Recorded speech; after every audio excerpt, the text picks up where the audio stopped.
मातृभूमि की जय। आज आपको इतिहास के पन्नों में और अतीत के पन्नों में आपको झांकना चाहिए। समाज में जिस तरीके से हमारे पूर्व प्रधानमंत्री अटल बिहारी वाजपेयी जी ने निडरता और अटल विश्वास और अटल संस्कृति और अटल विचारधारा का जो रूप समाज को दिखाया, वो आप सब लोगों ने देखा भी है और आप उस चीज़ से परिचित भी हैं। इस देश में सबसे बड़ी चीज़ है कि लोग जो है आज भी अपने नैरेटिव चलाने में जुटे हुए हैं। सब मोदी जी की नकल करना चाहते हैं और मोदी बनना चाहते हैं। मोदी एक विचार है, मोदी एक संस्कार है, मोदी राष्ट्र की विचारधारा है, मोदी जन जन की सपनों में बस गए हैं। ये पहली की सरकारें नहीं हैं जो सपनों के सौदागर हुआ करते थे। आज हमारे मोदी जी राष्ट्र के सपनों को सच कर रहे हैं। गरीब शोषित वंचितों के सपनों में बसते हैं।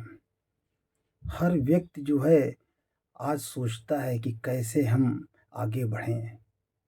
मोदी एक राष्ट्र का स्वरूप है, मोदी एक अभियान है, मोदी भारत की शान है, मोदी नायक भी हैं और महानायक भी हैं।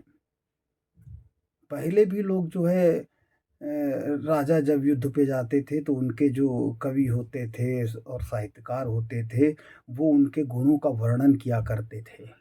आज हमारा देश उनके गुणों का वर्णन कर रहा है, क्योंकि इतिहास का ऐसा कालखंड न तो कभी आया है और ना ही कभी आएगा। मोदी अटल विश्वास हैं, मोदी जी हमारे अटल विचारधारा हैं, मोदी जी हमारे राष्ट्र के नवनिर्मित भारत के जो संकल्प का अभियान है उसका अभिमान भी हैं।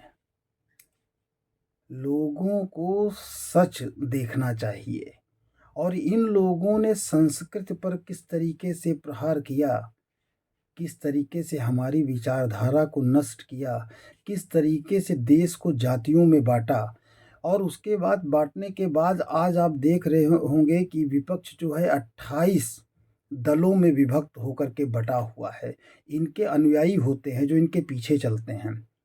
ऐसा नहीं है कि कांग्रेस है उनके पीछे राहुल बाबा है, राहुल गांधी जी हैं तो उनके अनुयायी ही चल रहे हैं। उन्होंने अपनी कई शाखाएं लगा रखी हैं।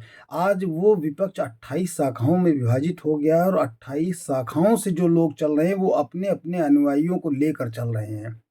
जब ये चुनाव हारते हैं तो आपके पीछे ही रहते हैं। आप कभी देखेंगे तो जो भी चुनाव हारता है तो 2-4, 10,000, 50,000 के अंतर पर रहता है। आखिर इनके भी अनुयायी हैं। मगर सबसे बड़ी चीज़ है देश के अंदर जिस कालखंड में आप प्रवेश कर रहे हैं 21वीं सदी के कालखंड में, उसके अंदर जो बदलाव होने जा रहा है तो ये ऐतिहासिक बदलाव है।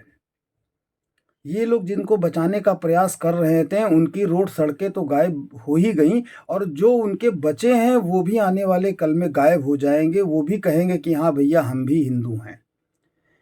इतिहास का स्वर्णिम कालखंड है।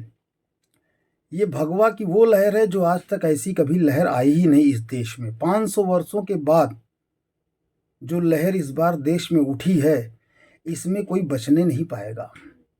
इतिहास फिर से पुनरावृत्ति करने जा रहा है और इतिहास स्वयं को दोहराता है। ये लोग सोच रहे हैं कि जिनको हमने गाड़ के दफन कर दिया था वो तो दब गए हैं, कभी निकल नहीं पाएंगे। भूल जाते हैं वहाँ से भी कल्ला फूटता है। निकलेंगे जरूर, क्योंकि जिस व्यक्ति में निडरता होती है, कार्य करने की क्षमता होती है, वो कभी डरता नहीं है। ये लोग सोच रहे थे कि डर के आदमी पड़ा रहेगा, आज वो समय चला गया। आप देखते होंगे किस तरीके से हमारे देश में किन किन शब्दों का प्रयोग कैसे किया जाता रहा है और ये हमें बताने की ज़रूरत नहीं है। सबसे बड़ी चीज़ है कि मोदी जी जिस संकल्प और जिस तत्परता से लगातार निरंतर लोगों को आगे बढ़ाने का और उन्हें ऊंचा उठाने का जो प्रयास कर रहे हैं वो जितना अच्छा है उसकी कल्पना नहीं की जा सकती। समय ने फिर करवट ली है। ये लोग सोच रहे हैं कि हम जो है 28 दलों में हैं तो धीरे से किसी न किसी माध्यम से हम मोदी की जगह पे बैठ ही जाएंगे, मगर इनका ये दिवा स्वप्न है। क्योंकि इतिहास जो लिखने जा रहा है वो आज तक कभी लिखा ही नहीं गया।